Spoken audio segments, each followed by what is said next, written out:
deja deja vu is a thing of your alternate reality, like kind of like Rick and Morty, where like your alternate reality, and you see what your other person did in a different dimension. That's why you get deja vu, and that's why you see it. Like you sit there and you're like, oh shit, this sounds familiar. So you're saying the Mandela effect and deja vu are linked? In a sense. In a sense, yes. Because when you see deja vu, you're like, you get like that weird tingly feeling in your body, and you're yeah, like, no. I've had that shit. I've had like because full on experience where you're like, I'm like, holy fuck, this just happened before. And then usually you're like, okay, I feel like this is gonna happen, but it doesn't happen. It's something with your alternate body in an alternate dimension that experienced that situation and that certain thing.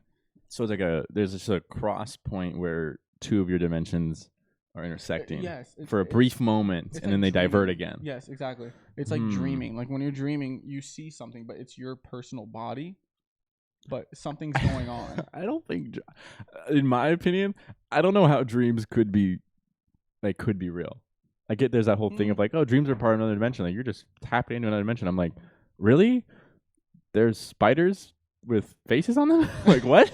I mean, like think of your most ridiculous dream that you've had, and tell me that doesn't make any sense. Yeah, that is a good point. Well, you think about it. Look at Rick and Morty. You've seen the show Rick and Morty, correct? Oh, who hasn't seen Rick and Morty? Yeah, exactly. So if you haven't seen Rick and Morty, you're a fucking loser. Yeah, okay? Exactly. Rick and Morty is the show to watch. I finally finished season. I did too. 4. Season 4. You finally finished it? Oh, it's good. Like how they say, like all the dimensions are weird. Like they have fucking ant ones, they have snake ones. So there could be one. Okay. So like you see that alternate reality. You see like the dream, and it's a crazy ass dream. And you're like, this is fucking weird.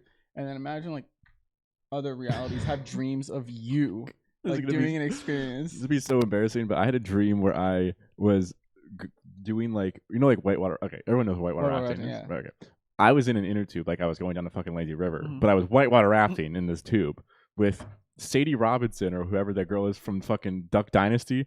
I have no idea why, but we were whitewater rafting in inner tubes together. So I apparently live a very fascinating life in my other dimension. Dude, I'm thinking the same thing. Like some of my lives, I'm like, damn, I wish I was fucking there. I mean, if that's the theory, this life is fucking boring. Yeah, there's some other lives that I'm like, damn, I wish I was doing that. This life is the 9 to 5, and that life's like, oh, we're gonna jump off a cliff and like do three front flips, and I'm like, I can't do that now. Like, there's some crazy things that you see in dreams, and you're like, so would you rather be able to control your dreams or be able to save them on a memory drive and be able to rewatch them? Ooh, save them. Save them? Yes. You think so? Yeah, I think so too. I think it'd be so cool to go back. I used to actually.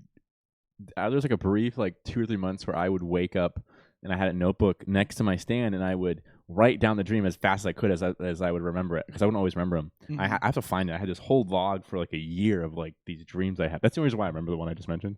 It's the only reason I remember. It's the one. Yeah, I wrote that one down, and it's like one of the few ones I remember. But like I had so many weird. I've had some crazy ones, just with like people in life, and like I've had where like like before I go to bed, I'm like, I really wish I could have like a sign like, what is this going to be like? And I have a dream like with that person in it, and I'm like, whoa, what's that? Like, this is what I'm supposed to do? Okay. There's a lot of times where I'm like, damn, I really kind of want a good dream tonight, and then you get no dream, and you're like, fuck. Mm-hmm. I'm like, damn. I'm like, is that a sign? You're like, man, I really wish I had a dream right now. Was that a sign? It's like you're in a great mood, and you're like, man, I really want to dream with so and so doing so and so. You're like, yeah. I just wake up the next morning. I'm like, shit. So and so. No, not doing so and so. Like doing what dream actually? Like you're like niggas getting I'm already getting to that subject already. But like those are weird. Let's get into that. Let's fucking dive in. That shit is weird. Which part? All of it. The dreaming? The wet dream part. Oh god, the wet dreams. That's a weird thing. That's a weird thing to have. It's natural. Everyone has it. We can all admit that. Women have it too. Guys have it. Everyone has it. But it's a weird thing because you're like sleeping and you wake up and you're like, oh shit. Well, I don't know what to do. No, wet dreams are a very entertaining thing. I feel like I don't want to go too in depth. They're very entertaining. No, we don't need a story or nothing like that. Well, I wasn't gonna give a story. Good.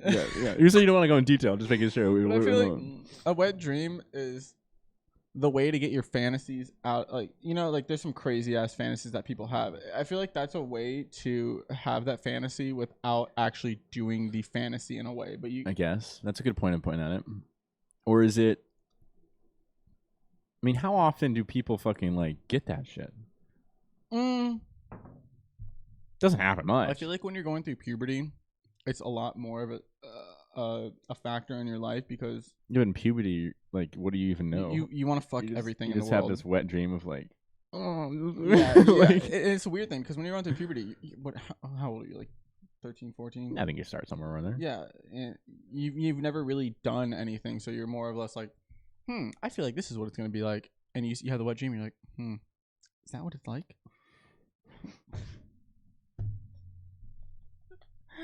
You're like 8 years old. You're like, I just kissed somebody in my dream. Does that count as my first kiss? You're like, I know what sex is now. You ever had not wet dreams, but you ever had dreams where you wake up and you think they're real? Oh, all the time, all the fucking time. Have you ever had dreams where you wake up sweating? Yeah. Where you're like, and then you're like, oh, okay, I'm back. You're like you're laying in bed. You're like, fuck, I'm in bed. I'm not running from zombies. Or whatever it is. You know, crazy thing. I used to have this repeated dream. Have you ever seen Lord of the Rings? Of course. Okay, so you know how like the big orcs and everything. Oh, shall not pass. Exactly. Yeah. Okay. So I had one. For those who didn't know, we're on the same page now. I had one every single time. There was a specific scene in Lord of the Rings where they were fighting on a big hill. I always had a dream that I was in that fight, and I would have it repeatedly. Like for like a year, all the time, like at least like twice a week, and it was the weirdest thing. Describe this more to me. So you're on top of the hill. Well, I'm on the bottom Battles of the hill. Below you. I think it was the. Are you the orcs or the humans? No, I'm the human. Okay. I'm the human. You're just getting obliterated. So the orcs are like so close to winning every movie, and they just lose every time. Every single time. The life of a villain must suck. Anyways, continue. Yeah, I know. Honestly, we'll get into that. So I would always be on the bottom of the floor, or like the bottom of the hill, and I forget which movie. I think it was the first or second where they're doing the big old battle, and that was good. Coke real quick. Let's meet a Coca-Cola. There you go. We are not sponsored by Coke, but it's in the shot now. Coca-Cola. Hang on, fuck.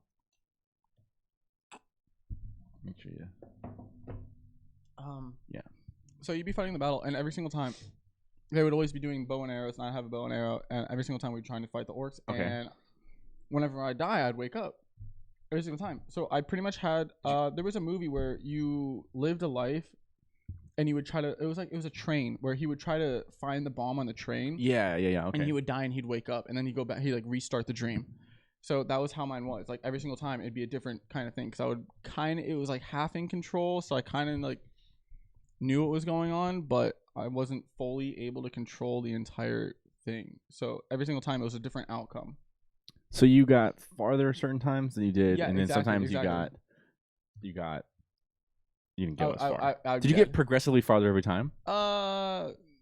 Sometimes, but I couldn't control the full thing. So most of the time, I was just more or less just going along with it, and I was like the visual person. It's like so at first you're like, "What the fuck am I doing here? Why am I standing these ranks with this bow and arrow?" Exactly. And the orc and the next guy next to you dies, and you're like, "Oh shit!" You're like, "Oh well, I gotta start doing." And this. then you go Legolas, and you're like, "Yeah, Legolas, man." I haven't watched those movies in a long, long time. They're great movies. They really are. For some reason, they're so amazing. They're very underrated. A lot of people, especially the new generation, they will not know what Lord of the Rings is at all. They are super long. That's why they are. What are they like? Look up how much. They're like 3 hours. They're 3 hours. I mean, they could be. I don't see why they. Look at how long one of them will be. I don't see why they wouldn't be. Oh well. Why did that not work? Nope. Black screen. Oh, it's supposed to show the actual screen for us, but I guess we're not gonna do that. So, Lord of the Rings movies. I'm pretty sure they're very, very long movies. That's why they're good. They're very, very good. If you watch the full thing, like, I'm blind. Don't worry, Grandpa. We got your glasses out back. We'll find them. Yeah. At least I'm not colorblind. I always forget your. Hey, fucking watch it, okay? I can see farther than you, but I can't see if it's blue or green. Damn it! Exactly. Lord of the Rings movie time. Yeah, I think movie time. So movie duration. Maybe yeah. Ooh, Let's big get words. specific. Big words. Let's get specific. I feel like there's like movie times. 4 hours. Holy shit. 3 hours. That's the first one. The first one is 3 hours and 48 minutes. 4 hours. 4 hours, 3 hours, 3 hours. It gradually. Dude, that's long. That's the thing with man. the new generation, like you were saying. They don't. You know why they don't like it? They can't sit through that. They don't have a long attention span like we used to have. No, they got the girls on TikTok shaking their ass for a minute. That's all they got. God, that's all they can handle. What is your view on TikTok? What do you think of it? I mean, there's some. I mean, I like it. I mean, it's addictive as hell. I can get fucking on there for an hour. I don't even go on it that much for that reason because the second I get on it, I'm there for like an hour, and I'm watching. First off, my like algorithm's so weird. It'll be like motivational quotes, and then it'll be like this guy's shoving a dildo. I'm just kidding, no. And then it'll be like, oh my god, they don't allow that on TikTok, but it just goes like from like that. And then I got Star Wars shit because I'm a big Star Wars person. It's got like it's got inspiration, Star Wars, and then like funny shit. That's about it. See, I don't have TikTok. Good. I never disband it. Get it away. The only TikTok I see is we're talking about the Instagram feed and everything. That's the only TikTok, like, I don't know what the word is, like the way you see TikTok is on Instagram. Yeah, that's they have a lot of TikTok on Instagram. It's that's really like, really it starts weird. in TikTok, it posts other places, right? It's like the old thing, like you see Twitter memes happen before Instagram memes. Yeah, exactly. Right. I see a lot of Twitter. It's like you seeing something and then you seeing it again, like going to a festival and then you see all the highlights or something. Like I see, like you see it first at TikTok and then it spreads to other places. Yeah. It's just crazy to me how the algorithm works so well, because TikTok's like the only one that can really be like genuine. There's a term for it. Organic growth. That's the word. Yeah. It's like one of the few besides maybe LinkedIn that has like organic growth left. Like solid organic growth. Like Instagram and Facebook are just cluttered with ads. Twitter you can, but it's like super hard because there's so many people on Twitter. But TikTok, like you could get famous tomorrow. Oh yeah, if you post the right shit. You can have one little thing and it can blow up. Like remember what was the Target, Alex from Target or something? He was just working at Target. And then one random day, just a good-looking dude at Target, and everyone was like, "Oh my god, I would shop at Target for him." Yeah, exactly. And then next thing you know, he's on Ellen DeGeneres. Or the damn Daniel, That kid, he's famous. But what happened to him? The younger kids will never understand how good Vine was compared to TikTok. What was that? Middle school? That is high talent. School was that high school? Yeah. Oh, it might have been a little bit of middle school and then high school. I think it might have been my 8th grade to sophomore year. And then Twitter bought it and was like, it's gone. Vine was a lot better of a thing. It was more entertaining. The creepy thing is the algorithms. The algorithms, they just know exactly. I had all funny shit on Vine. Really? It was like I wish I could still like just go back and watch my old Vines. My likes. Oh yeah, and just like be able to watch them because like that shit was like a mic went out. That shit, God damn it, stupid mic. Vine was like you had to be like precisely funny within 6 seconds. Like there was no like let me just like do this whole bit for a minute and then like I'm funny at the end. Like no, you had fucking like boom right fucking now like get fucking funny. You had your like 10. What was it? I think like 10 seconds that you had. It was 6 seconds completely. 6. Swear to God. So you had 6 seconds, and you had to do it really, really, really quick. But that's really how a lot of people. That's how a lot of people actually got big. People got huge off of that, and it was crazy. Oh, I got it. You figured it out. I figured it fucking out, baby. For those who are listening, you don't have no idea, but yeah, we figured it out. This is what I was trying to look up. There's this hallucinogenic. You're talking about like dreams, controlling your dreams. There's some hallucinogenic drug. I don't remember what it starts. It starts with an S. Like salvia or something. Salvia. Salt. If salt was a hallucinogen. Hey, I mean, who knows? Imagine if salt like was a hallucinogenic. So I know something funny. So I was watching a podcast and Mike Tyson was in it. Apparently, he's huge into hallucinogenics. Like he, one of the apparently like a frog, you can smoke the poison off of it, and you get like an outer body experience, and it's this crazy thing. He's like, yeah, I fucking love it. He took 4 grams of shrooms on the podcast, like just straight, no fruit roll up, no peanut butter, nothing, just. Just inhale the thing. Are you saying if we had those here right now, you wouldn't do that? Maybe. Probably, yeah. Can you go get them downstairs? Can you go? Let's just do that real quick. Imagine doing a podcast on like. Well, you know the Post Malone and Joe Rogan, they did that for Wait, really? like 4 hours. They were just on shrooms. Necrogoblicon. I feel like they kept talking. Go Necrogoblicon. They kept talking. They kept talking about Necrogoblicon. Look at this fucking dude. I feel like that would be such an entertaining thing to do. Just be like super super fucked up and just talk about it. Like I wish and Necrogoblicon. It's a band, and this guy literally wears a goblin head. Look at this fucking guy. Look at this. That's really creepy. I don't want to be on the fucking Wikipedia. What the hell? Fuck Wikipedia. Look at him. Oh He just now he has a podcast where he wears that and interviews people. He wears a goblin head and interviews people. I feel like if you have to be out of the box in order to get do these kinds of things now. He did this before. He's been around for a while. Oh yeah. Really? This is before this band has been around since they were formed in 2006. Damn. So the internet was like a baby. So a little toddler. It was being cradled. Dude, 15 years ago, man. It's crazy to think that. Yeah, no, dude, 100%. Like 15 years ago, how I was 9 years old. 9 years old. Holy shit, I'm getting old, man. I'm getting old. Put the wrong camera on. Yeah, okay. Like it's weird to think. I'm sorry. I just looked at the screen. It was a roll of fucking your paper towels. Oh my god! I was trying to do that. Okay, sorry. We're getting old. Like 2020, the last few months. We were talking about this the other night. Like the last, from September to December, dude, flew by like nothing. It was so fast that we were so I don't goddamn remember busy. Half of it. We were so busy, and it just like next thing I knew, like you said, went to dinner and we were like, holy shit, it's 2021. And we're like, yeah, where the fucking last 3 months go?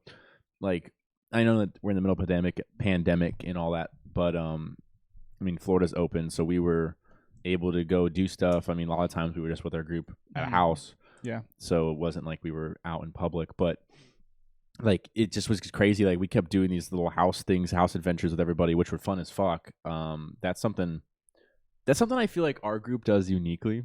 Yeah, I agree with that. We can make fun out of just about anywhere. Whatever we do. Like the beach house. We stayed inside the whole time and we had a great time. Yeah. Like it wasn't, there was no boring time in it. From the minute we woke up to the minute we fell asleep, if we fell asleep, it was constantly having fun the whole time. I agree. It's weird to me because like I see other friend groups, I know their friend groups, and like they have fun too. I'm not gonna like knock their fun down, but like I always see us and like we go out, we get like Airbnbs in certain places and we just like all hang and have a fucking fun ass time.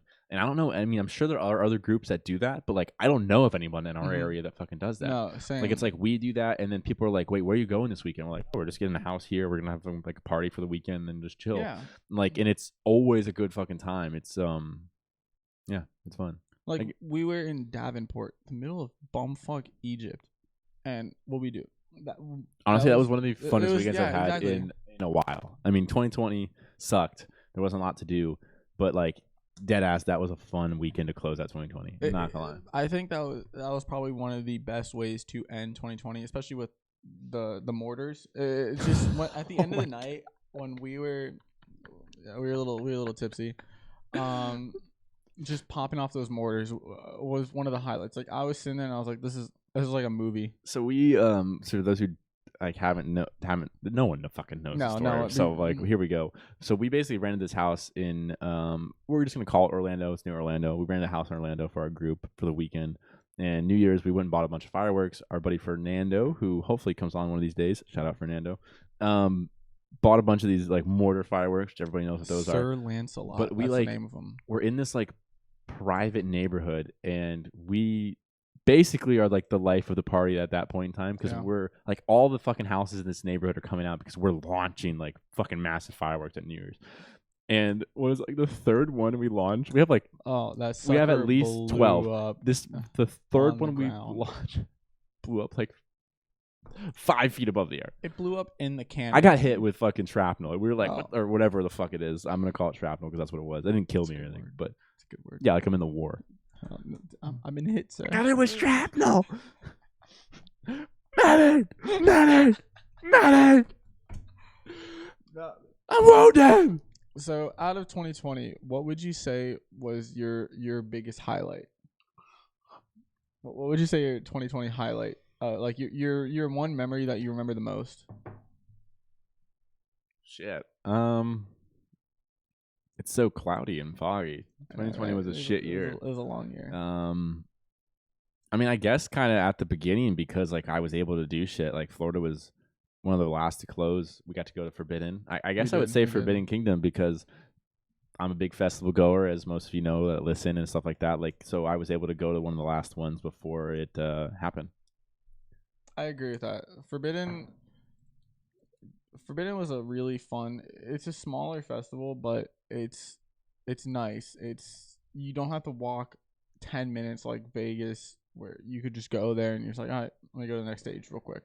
It's gonna change really quick. Oh, 100%. Forbidden's gonna get a lot bigger. Apparently, it's in June this year. Well, they moved it because of COVID. It's not gonna happen in February. Insomniac probably has a lot bigger connections than Pepe, although Pepe's amazing. Probably has more connections. Make sure that doesn't. I didn't do that.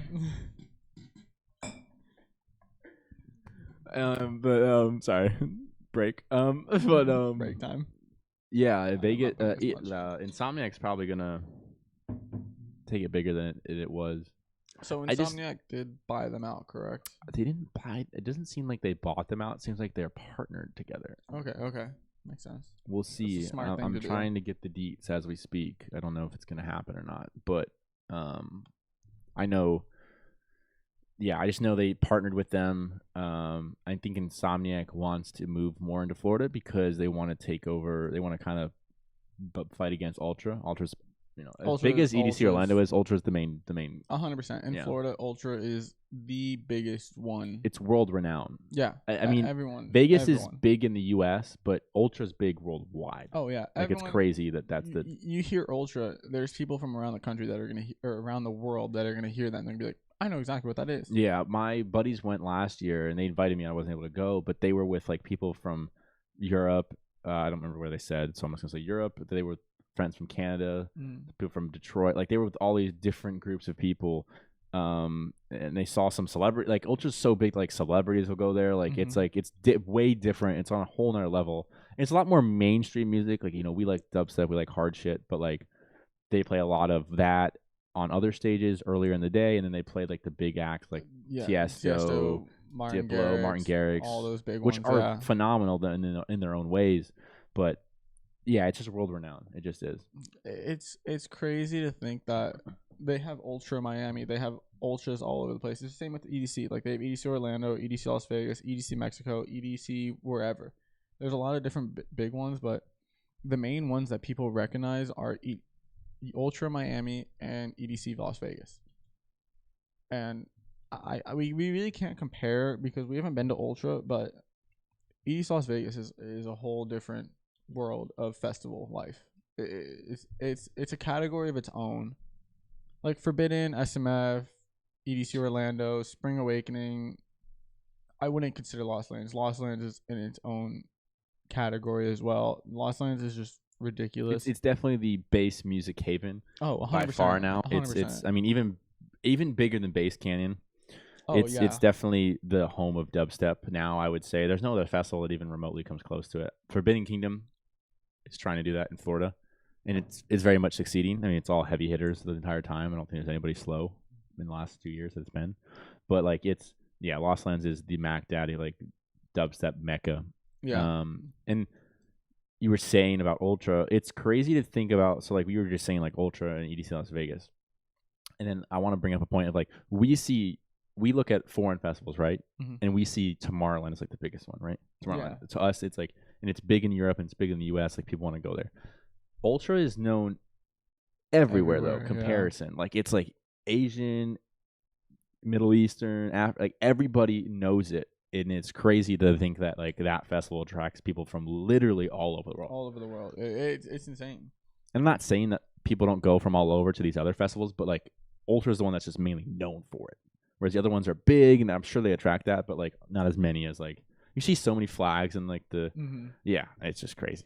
There's another thing with Tomorrow World or Tomorrow World. They have both. I was gonna say I know they went back and forth with doing it, but whichever one it is, they have their own specific plane, like their own private plane that they send all the people that are going there from the United States, like a certain sport, and they send them there. And it's crazy. Imagine being on a plane for 8 hours with straight people that are just going to the same exact festival as you.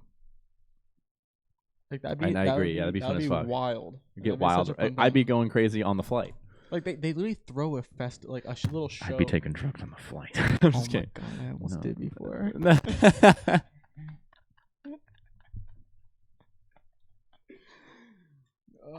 Just fucking tripping dicks on a plane. I could not imagine that. I don't even want to think about that. If you've done that, I want to hear about your story, but that's it. That'd be a very entertaining story to hear. Come on the podcast if we've done that. That's it. Wherever you are, we'll fly you out. Or yeah, we'll just Zoom you. We'll Zoom. Pandemic going on. I'll fly you out with we'll my not do that. zero paying salary. I'll give you $1. The rest is all you. Amen to that. $1 could get you far if you were in Thailand. Think about that. I watched a video. This is really random. I watched a video of this girl who was gonna buy a house off of a paperclip. So she traded up. Yep, she traded her and like the paperclip and crazy. kept going and ended up. I think right now she's at like $30,000 car right now. The fact that she's done that is alone remarkable. It's the fact that she's done that as alone is remarkable. It's a crazy thing. Imagine trading a paperclip and then ending up at a $30,000 car to where you can keep going and then you get a house. You've turned 5 cents into 30K. Yeah. That's a crazy. If we're talking in investment terms, quote unquote, that's like crazy. That's fucking nuts. That's probably the biggest bragging rights you can have. I turned a paperclip into a house. Imagine being able to say that. You're like, that's my party trick. That's my favorite. Dude, imagine she's just a magician. She's like in this open field, and she's like, and I will turn this paperclip into a house. She's like, and then the fucking just and the house appears. She's like, look the other way, and then look back, and the fucking house. Just a fucking house, real quick. Spontaneous combustion houses. When will we have Ant-Man technology where we can carry our house and then just like throw it out there whenever we want? Never. No. I mean, do we want it? Yes, we want it now. We want it now. 100%. We want it now. That's why we're rioting. That's why we stormed the Capitol, people. We want houses the size of Ant-Man. I mean, just kidding. But I feel like that would also be a bad thing. In a sense. More to the fact that do tell. Because I'm intrigued. People can grab their house and be like, boop, I want to go out to Colorado, middle of the random nowhere. I feel like it's a smart thing that they can't just put the house wherever. But they would take their own risk because they're taking their house off of the foundation. So would that foundation be considered an open slot for someone else to take? Oh yeah. Okay. Oh yeah. You fucking get No takesies, no backsies, baby. No takesies, no backsies. Yeah. No. You leave, you're gone. If someone wants that fucking house on the beach, it's theirs. That's why you still got to be smart about it. Yeah. You have to be. Yeah. You have to be very smart. About that. Yeah. You live in the ghetto. You go to the mountains for a few years. You scout a house in the beach, and then you fucking take the sand. You storm the beaches of Normandy once again. Okay. Sorry. Oh my God. I respect our veterans. United States. USA. Although things are great right now. Pandemic. Hey, this is great right now. We're doing great here. Florida's doing great, people. For those of you who don't think we're doing great, we're doing phenomenal. Yeah, Florida's good. We're open. Yeah, we're open, which is a good way, a good thing. But people are gonna hate you for that. I know. No, I'm just kidding. I mean, like, people gotta understand that it's which is people don't understand is that our country is so diverse that it's different in the different geographical areas you live in. 100%. But people don't realize it. People in fucking California will comment on stuff about Florida. And people in Florida will comment on stuff about California, which is equally retarded. I'm going to call out both people here. It's retarded. It is. And now I'm going to get canceled because I use that word. But probably. It's very stupid. It is. Special. It's very, yeah. Special. Yeah. I don't think that's better. But I don't think so either. Anyways, I use that word. I've had that word in my vocabulary since I was like 9, 8. And I mean no offense by it, but I know that that's a bad thing to say now. But it's just there. Mm-hmm. It's just a word to go to. It explains it very well, I guess you could say. Like it's more than stupid. It's a good way to explain something and describe something. Do you take offense when I say that? No, I don't either, because I look at my thought. I'm like, that was probably not a good thought. No, probably not, nothing against. And I've like worked with kids that are like that. I understand why people think it's offensive. I get it. I do. But I feel I use that word. I just forget. I feel like people nowadays are too soft. Interesting take. A lot of people are very, very soft. You say one wrong word to someone and they're going to get pissed. But back when we were in high school, you could say anything you want and you can get away with it. Yeah, it seemed like the shift was very drastic in the last 6-ish years. I think it was before Trump, but during the Obama era. A lot of things have changed. A lot of people have become soft. You say any wrong word, someone's going to get on you about it. You have to be picky about the words you choose in order to please everyone, I guess you could say. Yeah. Well, okay. I wouldn't even say everyone. I would say it's you're pleasing I wouldn't even say that. I say you're pleasing the people with the loudest voice. Mm-hmm. There's this like idea that this one side is majority, but they're definitely not. Like they're just the ones shouting the loudest. Yeah, that makes sense, because those people that are shouting the loudest are the ones that are getting the most recognition, the ones that are most getting most heard. We're in this like state of where it's like both extremes are just taking over the media wise. Mm-hmm. Not that they're in charge, but I mean as like they're getting the most coverage, because like the most extreme, it draws attraction. Like you see whatever side you're on. Let's say you're a Democrat and you see Republicans. You see they want to disband abortion in X state. And then that reaches headlines and people are like, this is fucking crazy. How dare they take away women's rights? But then on the flip side of it, you're a Republican and you see Democrats and they're like, they want to raise taxes to this. And like people just fucking freak out on both sides. Mm-hmm. But there's no coverage of the mass majority, which is in the middle. Yeah. No matter what you do, you're always going to be right and wrong in the same circumstance, because you say one thing, a certain amount of people are going to agree with you. Yeah. You say the same thing, a lot of people are going to disagree with you. And they're going to be upset about the situation, and they're going to be upset about what you said. I would say that's one of the hardest things for people in general to understand, especially people that have like a caring soul and a good heart, is that you legitimately cannot please everybody. No, you 100% like as much as you want to, and even when you know you're in the right, or you're not doing things in a malicious intent, like you just can't. Someone's gonna get mad no matter what. Physically can't please everybody. Yeah, it's nearly impossible. Like no matter what you do, someone it's like, and it's crazy. No, you're right. Let's give a perfect example. Is like someone might like do something that's good. They donate $100,000 to X charity, and one person out of 100,000 people is gonna go, "Oh, now you do it. We needed that money 2 years ago." Right? Something bullshit like that, and like. It's crazy that's there. It's just like, how can you not recognize it? But there's always one person. There's always one person that starts it, and then has to say something. Always, no matter what you do, and it's just crazy to me that like that occurs, because you could do everything right, and then still somebody's gonna give you shit for it. Oh, no matter what, which is a really shitty situation, because due to the fact that you can be doing the best you can and being the nicest person in the entire world. But someone's going to see that as you being an asshole or you doing something wrong whenever you're just trying your best. And a lot of people take that offensive. A lot of people get really, really butthurt about that situation. They don't want to do anything anymore.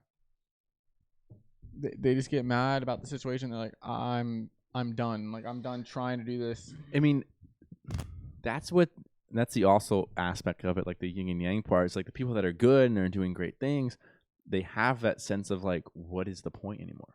Exactly. It's very hard to preach like, hey, you should keep doing the right thing.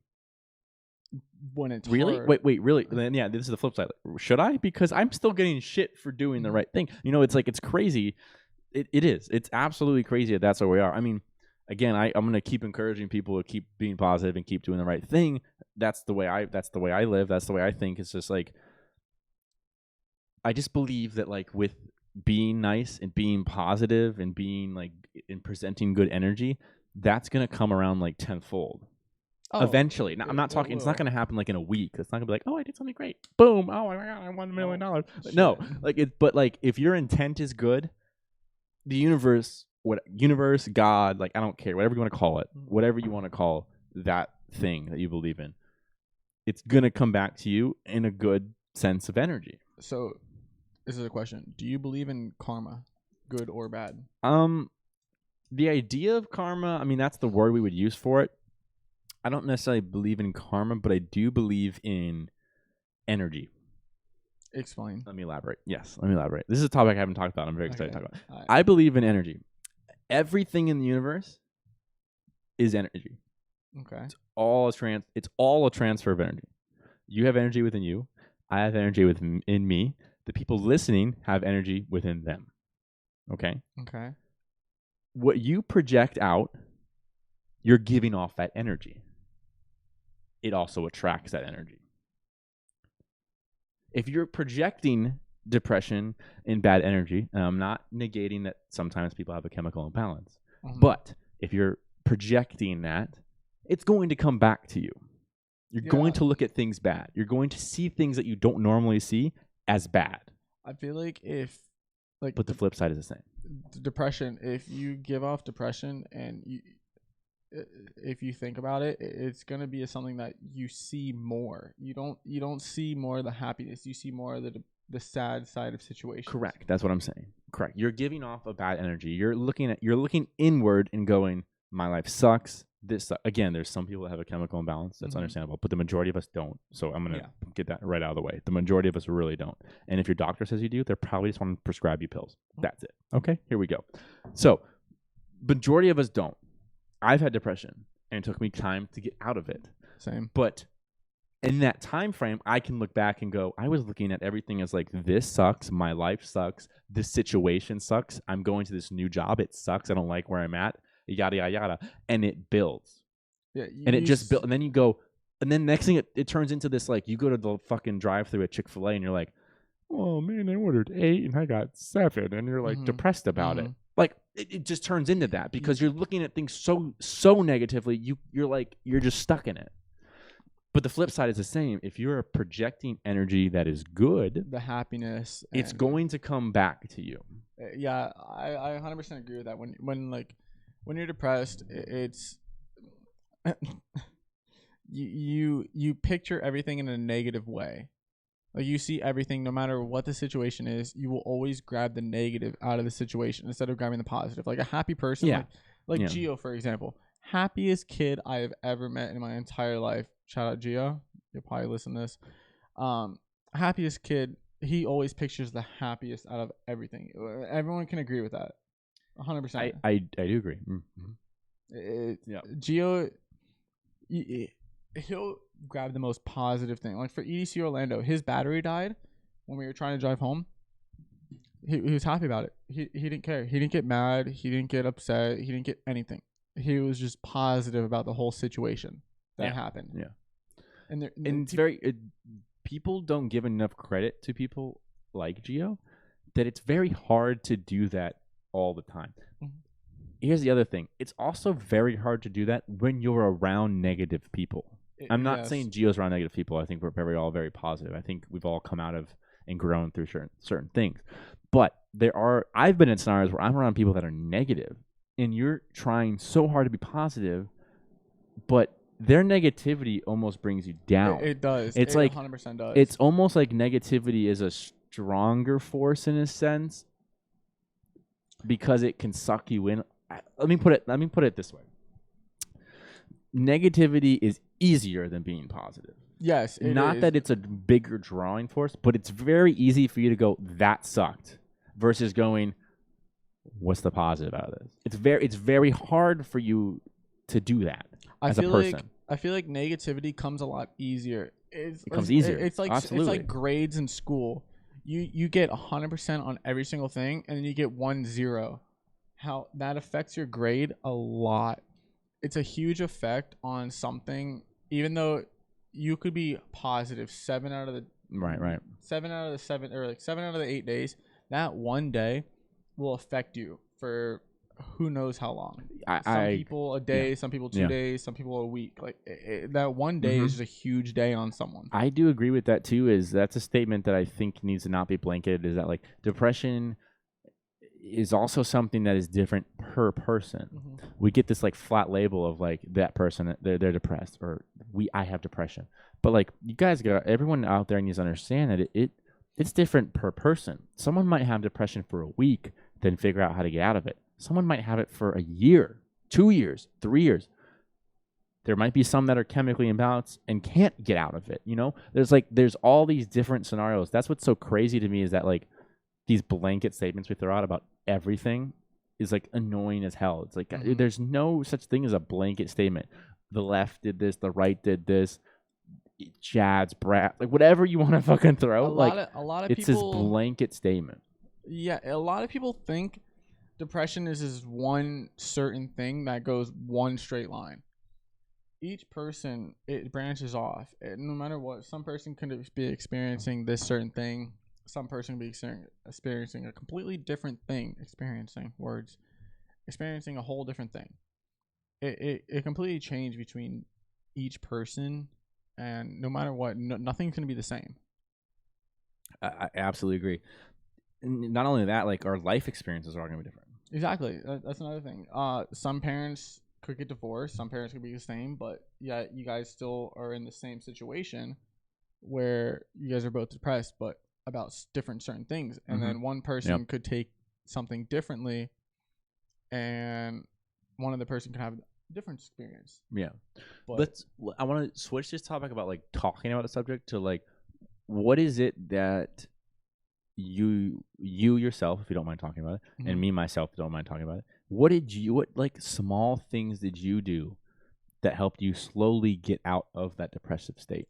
Probably for me, I'm huge into cars. Like I'm a big car person. My one thing, when I would get upset, I would go for a car drive. Okay. Like I would always just go drive, no matter where it was. I would just drive. Okay. I would listen to music, chill music, just relax, don't have my phone, just let it be. And I would go out, or I would try to spend my time with my closest friends. To like all my friends are very, very happy. Like I love it. Yeah. I'm thankful for them. I would always try to put myself with them because they would radiate happiness, and they would get me to become happier. They have a lot more energy around them that's happy, that's going to be transferred back to the you, energy versus situation. like 5 people that are down and 1 person that's happy can't get all it's 5. Hard. It's hard. But if 8 people are happy, there's this weird thing with like the magic number of 8. I don't know if you know that. I've heard about this. What is that? I don't know enough about it to really talk about it, I'll be real honest. But there's this podcast I was into, which is the magic number of 8. There's this thing where this essence of it, I'll give a quick brief sentence of like the 8. It takes 8 people to manifest something specific and give enough energy to it. For instance, the example they gave was some guy had like colon cancer. Okay. They did 8 people together in I guess you would call it a prayer. That's the best way to describe it. But they're like, all 8 of them, every day meet, or all at once. They pick a time, and they all are praying the same thing, like essentially praying. But they're trying to send good energy to that person to heal them, saying, we hope, Jared's colon cancer goes away. We hope. But it's 8. The magic number of 8 is what it is. Huh, That's why I said 8. Actually. Yeah, there's a podcast on it. Lex Friedman's podcast. That's the only name I know. Can't remember what episode it is. If I find out, I'll put it in the podcast description or something like that. But it's the magic number of 8. That's an interesting thing, actually. I never heard of that. Yeah. Magic number of 8. But essentially, what you're saying is like being around good friends that give off that energy that helps you therefore lift up yourself when you're down. Which is a completely real thing. Like there's a thing, if you smile at someone, 90% of the time they're gonna smile back. That's very true. Yeah. Most of the Yeah. time they will Yeah, I agree. smile back at you. Like if someone's having a down day, you just say one compliment to them, they're gonna smile. They're just gonna come in a good mood. They're gonna be like, oh, you walk up to some random person, you're like, you look nice today. They're gonna, no matter what, you're gonna smile. Yeah, I agree. It's a smile. It's very contagious. My dad had said that before. He goes, no matter what your day is like, make a point of smiling at somebody. Exactly. That's because they might be going through something 10 times worse, but that smile might help them. Yeah. So I try to smile at everybody I see. I work every day. I work with people, and I'm like, I just try to. And now it's hard with the fucking masks, but yeah, exactly. I try to be like, very, very hard. pull it down, but like, no, hello. I just got my eyes. I'm smiling. I'm like, little but fat cheeks poke up a little bit. exactly. Yeah, for real. No, but I think giving off the energy of being a happier person really affects someone else in a way that could make them, no matter what they're going through, make them a little bit happier in life.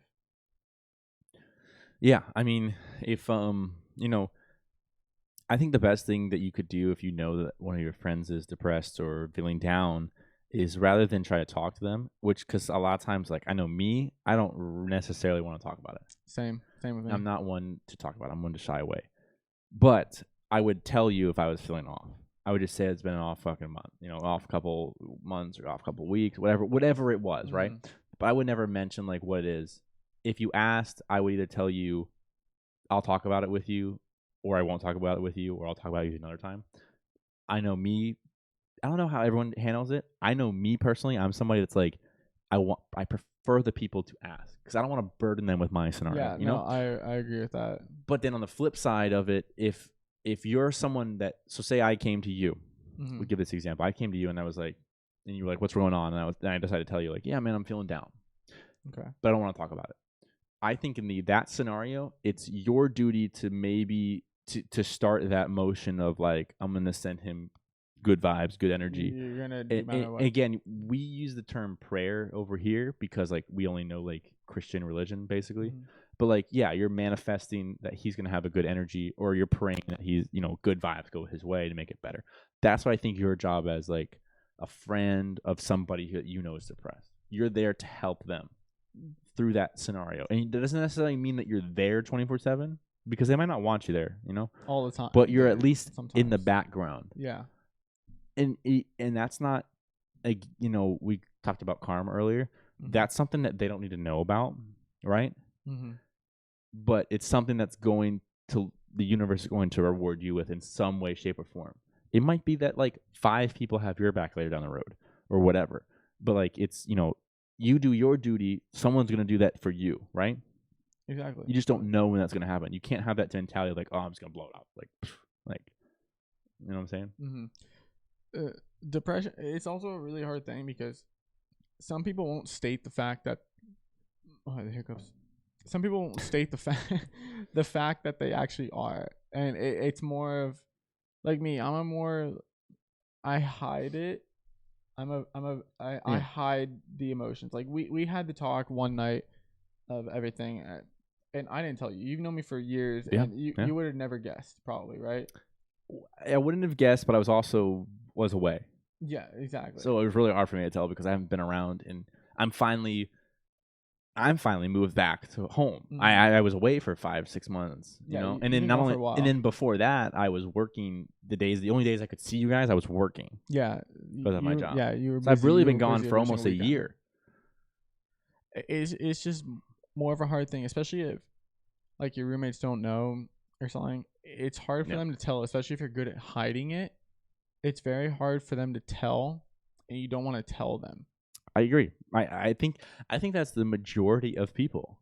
They don't want to tell people. I feel like a lot of people are scared to actually reach out for the help, even though it's a good thing that you should do, because in the long run, it could help you get over the situation a lot faster, and it could help you get through the situation better when having close friends, family actually you talk to them about the situation. You tell them, look, this is what's going on.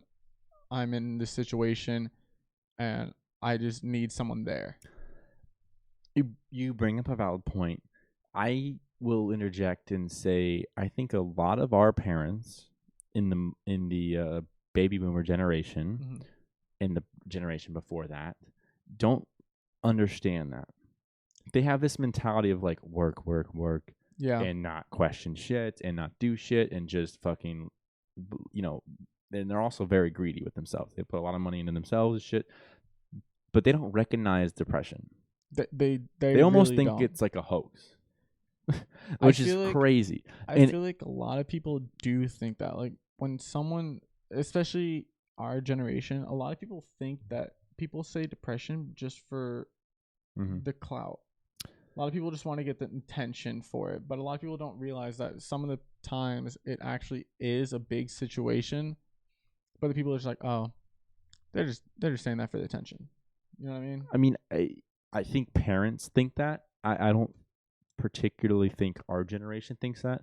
I think our generation, if I were to be honest, I think our generation leans the other way very too far, and to where we automatically assume everything's depression. We have to find some middle ground. Like I've been saying earlier, I think there are a lot of valid cases where somebody has a legit chemical imbalance. Then I think there were other cases where, like myself, for example, I fall into depression occasionally, Mm. but overall I'm a good positive person. But I don't negate the fact that it doesn't exist. I don't negate the fact that there are other people that might be more susceptible to it. They might not More have a than chemical likely, imbalance, but they might get depressed easier, and they don't have the mental ability or the friends or the support system to get out of it quicker. There's all these yin and yang options that when people talk about it, they don't talk about it. They just I know the mic fucking cut out. But they don't talk about literally the 5 to 100 different factors that can affect it. And that's what I think the discussion needs to be, because I don't think prescription medicine is the solution. And I don't think your parents know what to do, because they don't most of them don't believe in it. No, yeah, they don't. I mean, I remember talking to like my mom one time. I was in this new job, and I was like, I hate this new job. I said this, I hate this new job.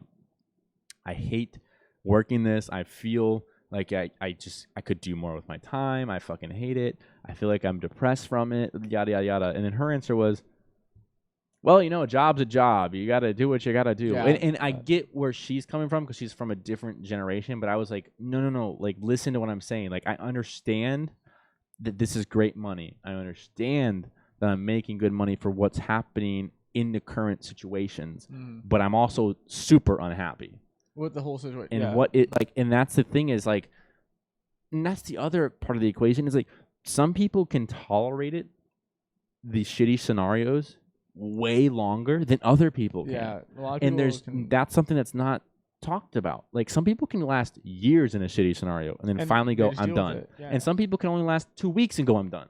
Yeah. But there's no middle ground. There's all like, I'm depressed and that's it. And you have to respect that I'm depressed. It's like, well, no, I want to help you. Yeah, exactly. A lot of people, I think the hardest thing is actually reaching out to the situation. I'm so glad you brought that up. Like I'm so glad you brought that up, actually. Out, like I had like Z is my best friend. Like, I love that fucking kid, no matter what. But shout out Z. But reaching out to that kid was the hardest thing I've ever had to do, because I feel like it puts pressure on them to be like I'm not doing enough. You know what I mean? I understand what you're saying. And that's what I'm saying as the friend of the person who is depressed. Mm-hmm. And if they do reach out to you, you should say something like, I acknowledge it. I acknowledge that it was hard for you to do this. No, I'm there for you, but no, I'm not going to push you to talk about it. Yes, exactly. Because that's the thing is, like, people don't, like you're saying, it was super fucking hard to reach out. It really is. Like, I told Z at a festival, I told him, I was talking to him, I was like, hey man, I need to talk to you and all this. And I finally told him, and he's like, why didn't you tell me earlier? I was like, it's a hard thing It's it's a so hard. hard thing Mhm. to tell someone like about the whole situation. I agree. Yeah. It is. It's very hard. I It's mean, weird. everyone has that situation because they don't. Part of it is trust, you know. Mm-hmm. Part of it is how you're grown up. Again, I go back to our parents. A ton of parents in the baby boomer generation just like wave it off like it's nothing. They really do, yeah. Yeah, and that fucks with people our age because they get depressed and their family goes, "Well, you should just tough it out," and you're like, I've been doing that for 6 like, months. I've been trying. Yeah, I've been telling. hard. I've actually kept this in for a year now, and I'm finally telling you that Yeah. I don't know what else to do. And That's it's how you very know. hard. That's how you know you're at the edge of it when you actually. I feel like telling family is a lot harder than telling friends, because I feel like family will I guess judge you a little bit more on the situation. Friends are more accommodating to the situation. Yes and no. He, You gotta pee. yeah. All right, we'll take a break here. All right. Break.